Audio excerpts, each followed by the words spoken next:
Hello my dear students, delta. We put delta negative means partial negative charge.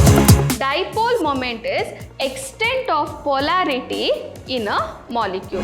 Non-polar molecules, dipole moment is always equal to 0. Give reason questions which they can answer. Has got only one unpaired electron. So I hope you understood what is the meaning of sideways overlapping.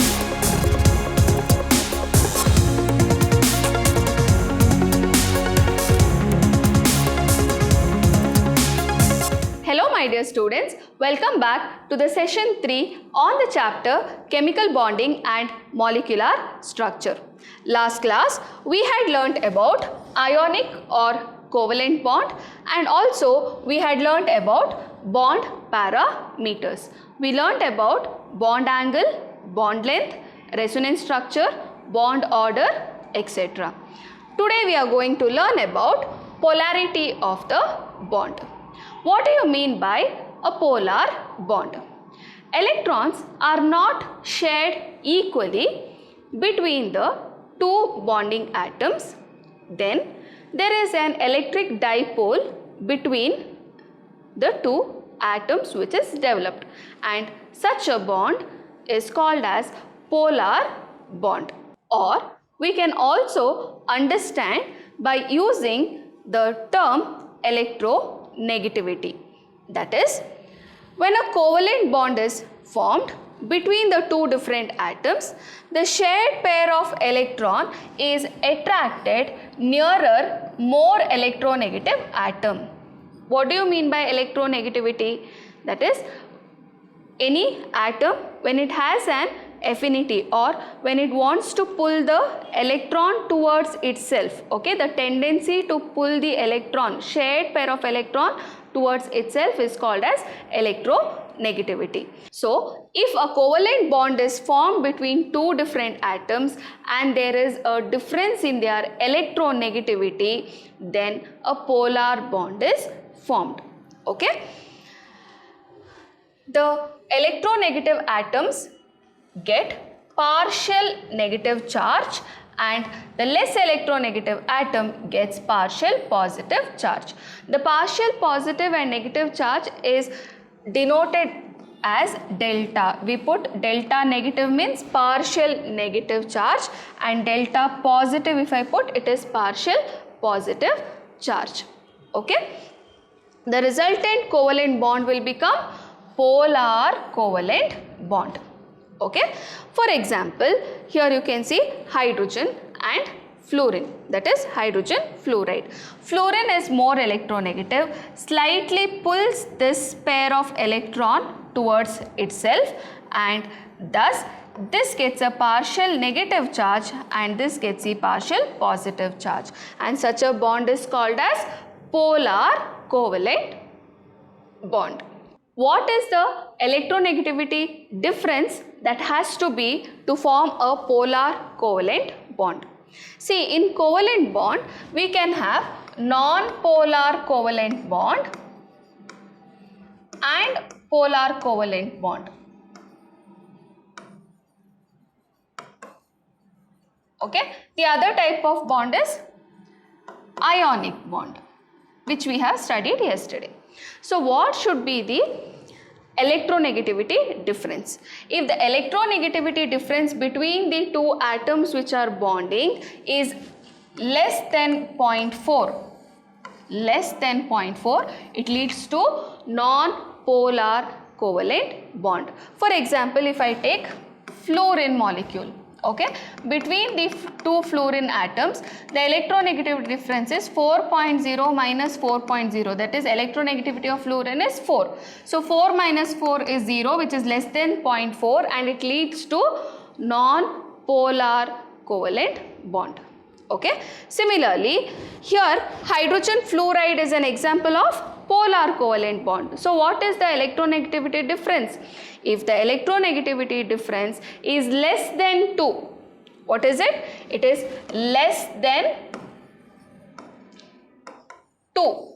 Then polar covalent bond is formed. Here in hydrogen fluoride, fluorine atom has got electronegativity of 4 and hydrogen is 2.1, which is 1.9. So it is less than 2, isn't it? So it is a polar covalent bond. If the electronegativity difference is more than 2, then it will lead to formation of ionic bond. For example, lithium fluoride. For fluorine, electronegativity is 4. For lithium, it is 1 and the difference is 3, which is more than 2. So if the electronegativity difference is more than 2, it will lead to the formation of ionic bond. Okay, so this is what you need to remember for the formation of polar covalent bond. Okay, now here I have drawn this arrow mark. More about this I shall explain in the next slide. Okay, next we have dipole moment. What is dipole moment? Dipole moment is defined as the product of the magnitude of the charge and the distance between the centers of positive and negative charge. Okay, what is it? For example, hydrogen fluoride. This has got partial negative charge, this has got partial positive charge, isn't it? So what is the charge difference and what is the distance between them? If you know, then we can calculate dipole moment.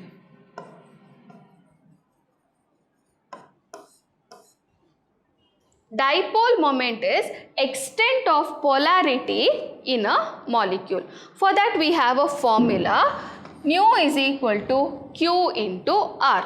What is Q?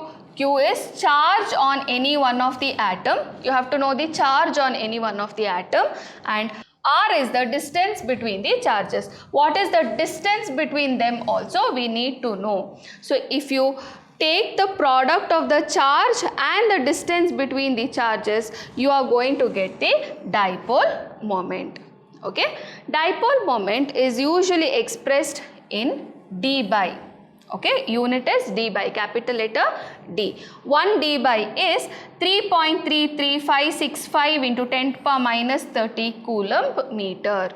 Okay, so for our convenience, instead of remembering such big value always, which is there in coulomb and meter, the unit is called as d by. 1 d by is equal to 3.33564 into 10 to the power minus 30 coulomb meter. Okay, dipole moment is a vector quantity, that is, it has got both direction and magnitude. It has got the direction and what? Magnitude. That's why it is a vector quantity. How is it depicted? It is depicted with a small arrow with a tail on the positive center and head pointing towards the negative center. That is the reason here for hydrogen fluoride, fluorine is having a partial negative charge. So I'll put it in the form of an arrow mark. Head will be always pointing towards the negative end, and the tail, it has got something like this. Okay, one line like this, which is there towards the positive end. Okay, this is how we depict a dipole moment. So what is dipole moment? It is the extent of polarity in a molecule, and it is defined as the product of magnitude of the charge and the distance between the centers of the positive and the negative charge. It is depicted with the letter mu. Mu is equal to Q into R. Okay, so we'll see about the dipole moment of different types of molecules. First we have non-polar molecule. So in non-polar molecule, what is the dipole moment? Okay, when a covalent bond is formed between two similar atoms, the shared pair of electron is equally attracted by the two atoms. The bond so formed is called as non-polar covalent bond. I already explained to you all the electronegativity difference is less than 0.4. Then we will get a non-polar covalent bond, isn't it? and these molecules are also called as non-polar molecules. What about their dipole moment? It is 0. So non-polar molecules have a dipole moment 0. Okay. For example, you can see BeF2, beryllium fluoride or beryllium difluoride. Okay. In beryllium fluoride, what happens is fluorine is electronegative and it is a symmetrical molecule with 180-degree angle between the two bonds. Okay. So here fluorine is more electronegative. You have the dipole moment in this direction and here it is in this direction. It is equal and opposite to one another. So dipole moment will be equal to 0. Same way in carbon dioxide, carbon with oxygen.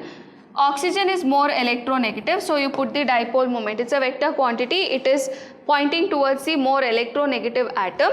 Here oxygen is more electronegative. It is equal and opposite, so mu is equal to 0 or dipole moment is equal to 0. And here we have all same atoms. You have 2 oxygen atom, 2 hydrogen atom, 2 chlorine atoms, 2 nitrogen, 2 fluorine.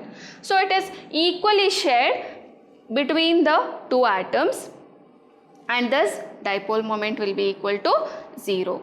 So I hope you have understood. In non-polar molecules, dipole moment is always equal to 0. Next we will see about the polar molecules. So in polar molecules, which has no symmetrical structure, has got a permanent dipole moment. Example, we have taken water. And when we are calculating the dipole moment, it is done experimentally. Okay. Also, the structure also is very important for us to know to calculate the dipole moment. Okay. Here for example, water has a bent structure and the angle between this is 104.5 degree. Okay. We know that oxygen is more electronegative than hydrogen, so you have this is the way you have the dipole moment towards the electronegative atom. These two are getting added up because they are both pointing at the same direction and the resultant dipole moment will be in this direction. So dipole moment of water is actually 1.85 d pi. What is it? 1.85 d pi. Next we have BF3 molecule, boron trifluoride. Here if you see, the bond angle is 120 degree and it's a planar molecule. It's a planar molecule. And what happens is, fluorine is more electronegative than boron. So you have the dipole moment in these directions, correct? It is towards fluorine. So you can see here it is both in one direction. This is in the opposite direction. When this is in the same direction, they will get added up. It is the sum of the vectors and the sum of the vectors will be in this direction and it will be equal and opposite to the third one. The sum of these two vectors is equal and opposite to the third one and thus dipole moment is 0 over here. So BF3 molecule is having dipole moment 0 because when I add the two vector quantities, they became equal and opposite to the third one and thus dipole moment became 0. Okay. So that is about BF3 molecule. Now we have NH3 and NF3. NH3 and NF3. Both are having a pyramidal structure. Here you have nitrogen, 3 hydrogen atoms and a lone pair of electron. Here you have nitrogen and 3 fluorine atoms and a lone pair of electron. But of course, for hydrogen and fluorine, there is a lot of difference in electronegativity. In NH3, if you see, nitrogen is more electronegative than hydrogen. So we have the dipole moment towards nitrogen. Correct? It is all towards nitrogen, and here because the lone pair, always remember when lone pair of electron is there, it is away, that is the dipole moment is away from the central atom. Okay, it is pointing that way. So 1, 2, 3 gets added up because they all are coming to one direction, and the resultant, this also is in the same direction. So resultant dipole moment will be in the direction like this. Okay, resultant will be like this. All the 4 are getting added up. So dipole moment you will get it as 1.49 d by. So resultant dipole moment you will get it as 1.49 d by. Okay, whereas in NF3 if you see, even if the structure is similar, what happens is fluorine is more electronegative. So you have 1, 2 and 3 coming in one direction. Okay, 3 vector quantities are in one direction, and I told you when there is a lone pair of electron, it is towards or it is away from the central atom. So here we have in this direction. So addition of these 3 here, and the one is in opposite direction. So some amount will get cancelled and the dipole moment will be less than NH3. Okay. So this is one of the important give reason questions which they can ask.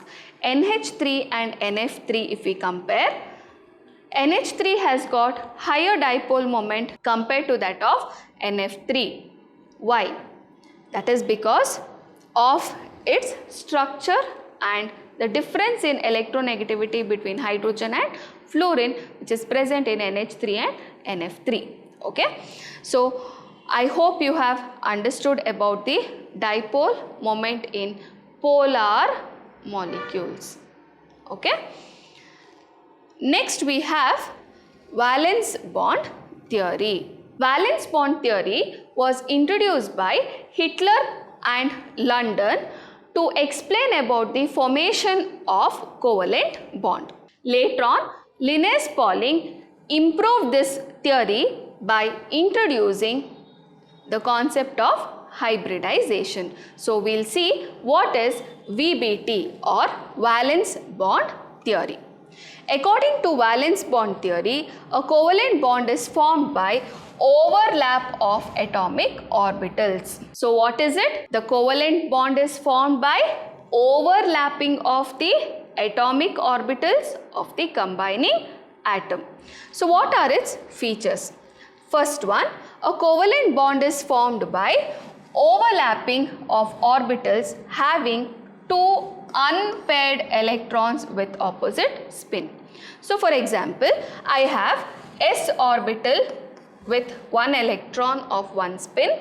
The other s orbital has the electron with the opposite spin. Then these 2 atoms, when they combine, there will be overlapping of the 2 s orbitals and there will be formation of a covalent bond. Okay. So it should have unpaired electrons of opposite spin for formation of the covalent bond by overlapping. That is the first feature. Next one, when the overlapping between the orbital is greater, the covalent bond is stronger. That is, if the overlapping, the extent is larger, then the bond will become more and more stronger. Okay. Third one, when the covalent bond is formed, energy of the molecule decreases and molecule becomes more stable. During overlapping, the energy is lost, because of which the molecule becomes more stable. We know in chemistry, more energy is lost by a molecule during its formation. It becomes more and more stable. That is, lesser the energy, higher the stability. Okay. So that is the third feature. Fourth feature, the extent of overlapping of orbital is as follows. That is, SS overlapping is less, SP overlapping is higher, PP overlapping is the highest. Last one, the overlapping along the axis is more stronger than overlapping on sideways. So I'll explain this when I am explaining the types of covalent bond. Okay. Next we'll see types of overlapping and nature of covalent bond. So the covalent bond may be classified into two types depending on type of overlapping. So how it overlaps, depending on that we have two types of covalent bond.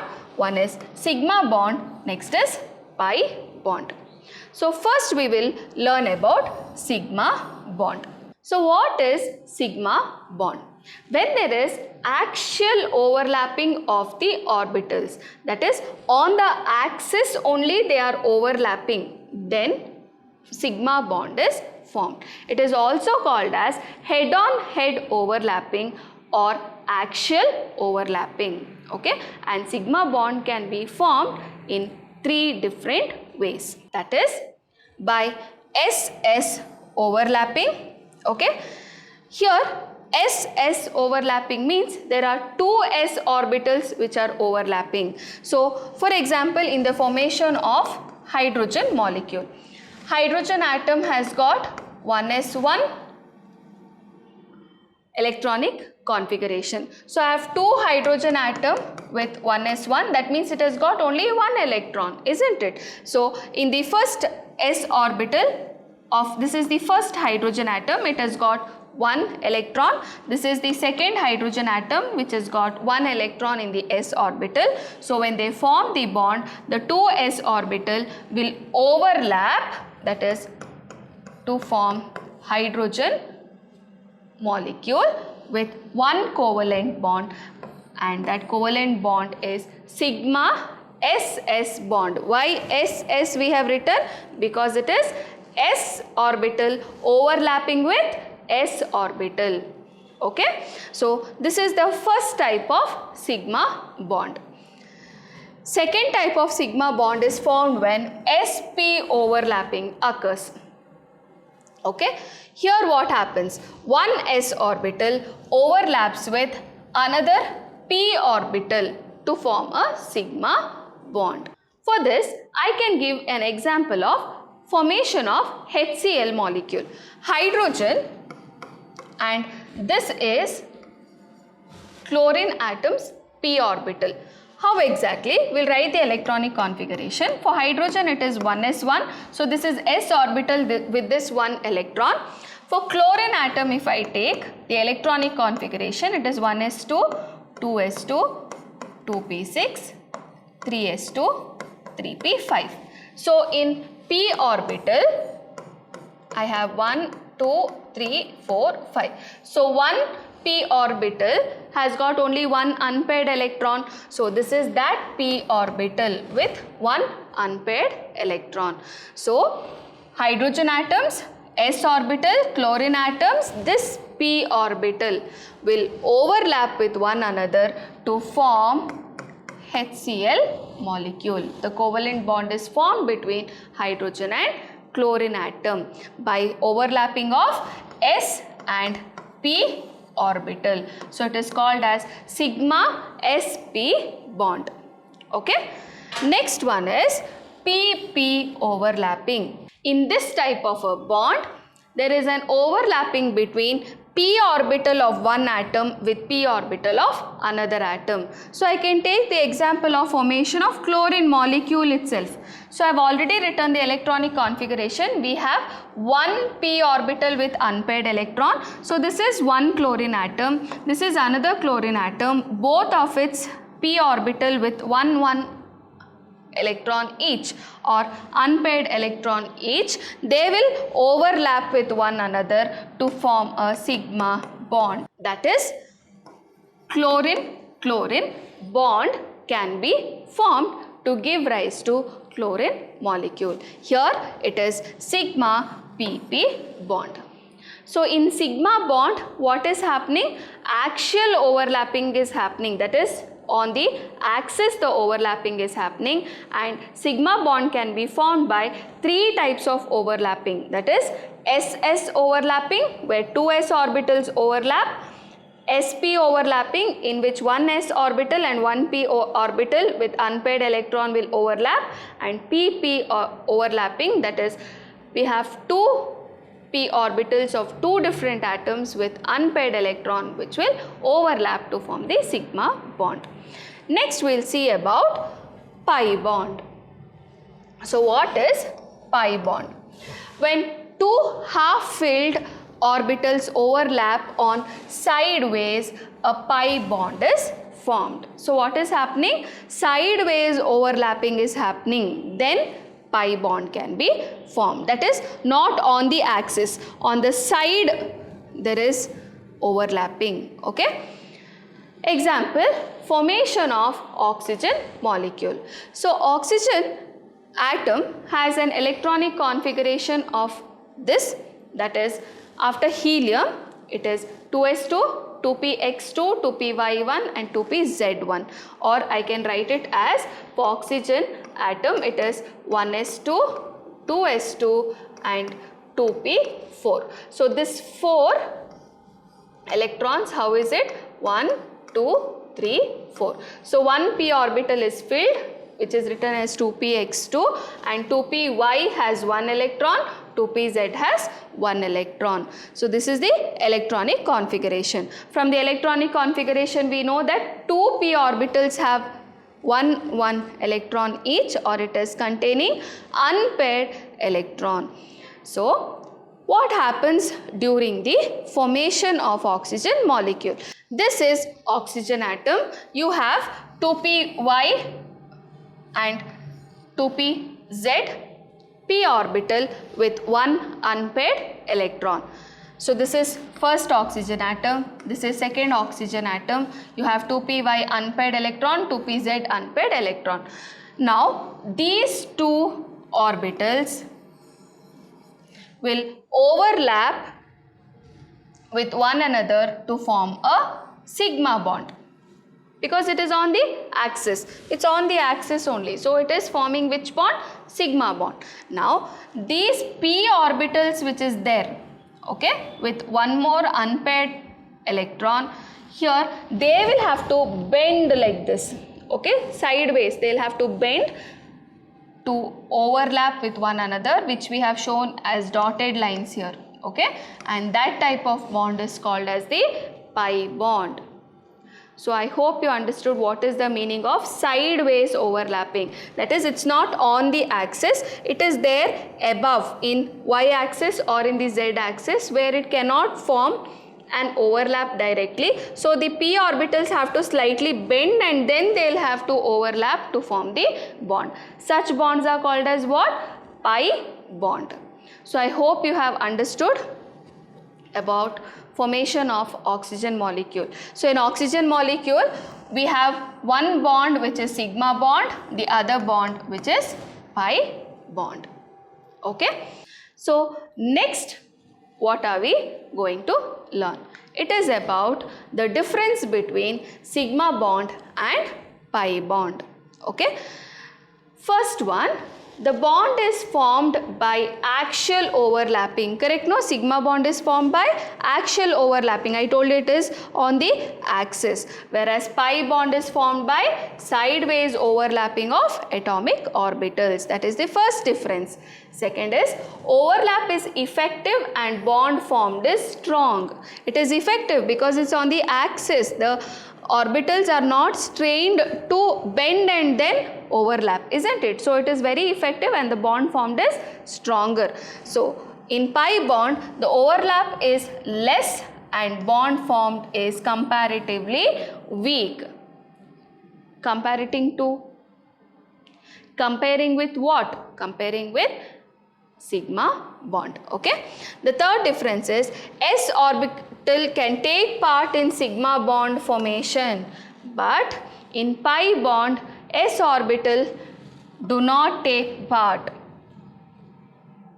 Why? Because s orbital is there, it's a spherical orbital, isn't it? So it does not have to bend at all sideways. Only p orbital is there on the x-axis, on the y-axis and in the z-axis, and it is a dumbbell shape. So there the bending will occur to form the pi bond. So s orbital will always form sigma bonds. It will not form pi bonds, or it will not take part in the formation of the pi bond.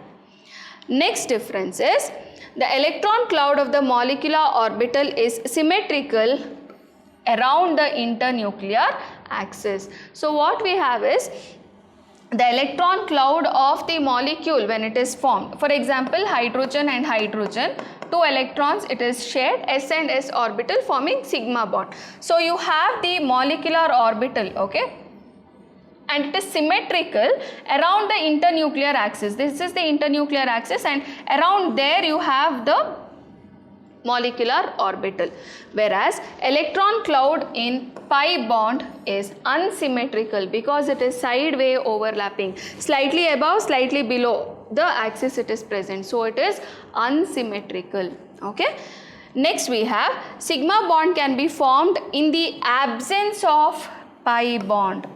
This is very important.